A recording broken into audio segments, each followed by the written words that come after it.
Sebagai pemain global dunia, maka Indonesia sebaiknya berperan aktif. Kita lihat apa yang Indonesia lakukan dibandingkan kakak tertua Indonesia yaitu Tiongkok lakukan.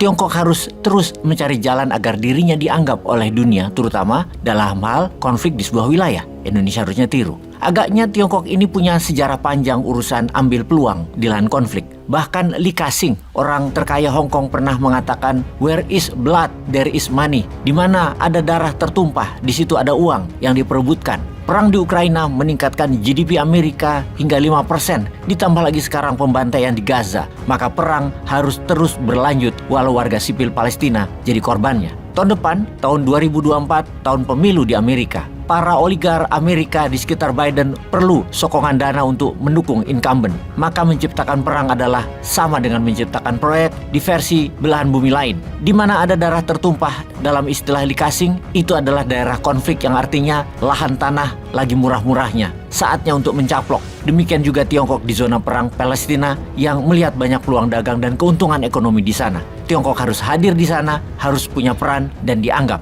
Ketika perang baru mulai, 6 armada Tiongkok merapat ke Selat Hormuz, kemudian ke Laut Merah, dan kemudian menyeberang terusan Suez ke arah Laut Mediterania. Ini sebuah perilaku baru karena Timur Tengah bukan the sphere of influence-nya Tiongkok atau bukan lingkar pengaruhnya Tiongkok. Hal ini menunjukkan bahwa Xi Jinping bukan mau jadi penonton tetapi mau menjadi pemain di Timur Tengah juga. Langkahnya bukan hanya secara militer hadir di sana, namun ditambah lagi, yaitu 2 platform media online di Tiongkok, Baidu dan Alibaba, menghapus Israel dari peta digitalnya. Dalam peta 2 situs terbesar Tiongkok itu terlihat negara-negara tetangganya Israel seperti Mesir, Suriah, Yordania, dan Lebanon. Sementara nama negara apartheid Yahudi yang bernama Israel tersebut sudah tidak ada, sudah dihapus. Kalau kita perhatikan peta di wilayah Palestina itu, daerah perbatasan dengan Yordan, dengan Mesir, dengan Lebanon masih ada, namun tidak ada yang namanya negara Israel. Walau kalau kita zoom, detailkan ke wilayah Palestina tersebut, nama-nama kota di sana masih ada, hanya tidak ada, sekali lagi, namanya Israel. Kalau kita bertanya pada Tiongkok, hal ini karena ada bugs di platformnya Baidu dan Alibaba atau ini adalah political salvo yang dilakukan oleh pemerintah Xi Jinping agar diperhitungkan oleh dunia? Hilangnya Israel di peta Baidu dan Alibaba menjadi trending topik di dunia, di mana kedua platform tersebut tidak ada penjelasan mengapanya. Jadi dapat dipastikan hal ini bukan karena ada bugs di dalam 2 platform tersebut. Karena urusan peta oleh Tiongkok itu sangat peduli, sangat perhatian urusan peta. Karena Tiongkok memang weaponizing map atau menggunakan peta sebagai senjata. Di masa lalu, Tiongkok pernah marah terhadap platform asing yang petanya tidak mengakui klaim teritorial Tiongkok. Peta bagi Tiongkok adalah jalan mereka ke depan. Karena itu 2 raksasa teknologi Tiongkok harus mengikuti perintah dari negara komunis tersebut atas arahan negara. Jadi dapat dipastikan peta tersebut merupakan cara Tiongkok memandang dunia. Jadi ketika Tiongkok menghapus peta Israel, artinya jelas posisi Tiongkok di mana. Jadi apa kira-kira pesan Beijing kepada Amerika dan Israel? Akibatnya apa? Hubungan antara Israel dan Tiongkok menjadi tegang selama perang berlangsung.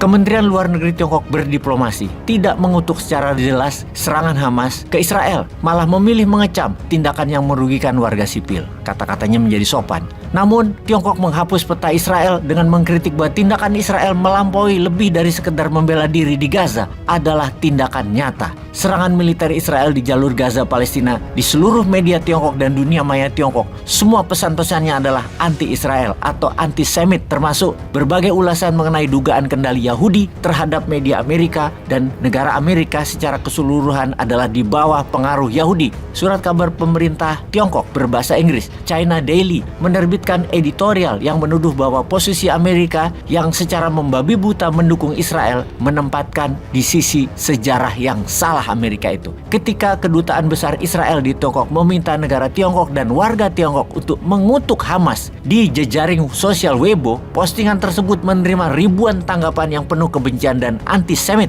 Dalam pernyataan terbaru, Kementerian Luar Negeri Tiongkok mengatakan bahwa Tiongkok hanya membangun hubungan dengan negara yang relevan dengan Tiongkok, di mana artinya menghapus peta Israel membuat Israel adalah negara yang tidak relevan dengan Tiongkok. Yang menarik lagi adalah pernyataan resmi dari juru bicara Kementerian Luar Negeri Tiongkok yang mengatakan Tiongkok itu netral dalam perang di Gaza dan menyarankan perang dihentikan. Lain di bibir, lain di tindakan. Beda dengan Indonesia, menghibau menghentikan, namun nggak ada actionnya. Kalau Tiongkok, actionnya dihapusnya peta Israel di Baidu dan Alibaba, serta media utama Tiongkok membanjiri informasi dengan menjelaskan Yahudi itulah yang berkuasa di Amerika yang anti Tiongkok. Dengan memposisikan jelas negara Tiongkok di mana posisinya, yaitu membela Palestina, yang membuat antisemit di Tiongkok terus meningkat reaksinya. Bahkan ada ledekan ke Israel bahwa perang yang di dunia yang saat ini sedang terjadi, semua ada unsur Yahudinya yang akan membuat bumi itu bisa keluar dari tata surya. Sehubungan dengan strategi sebagai global player,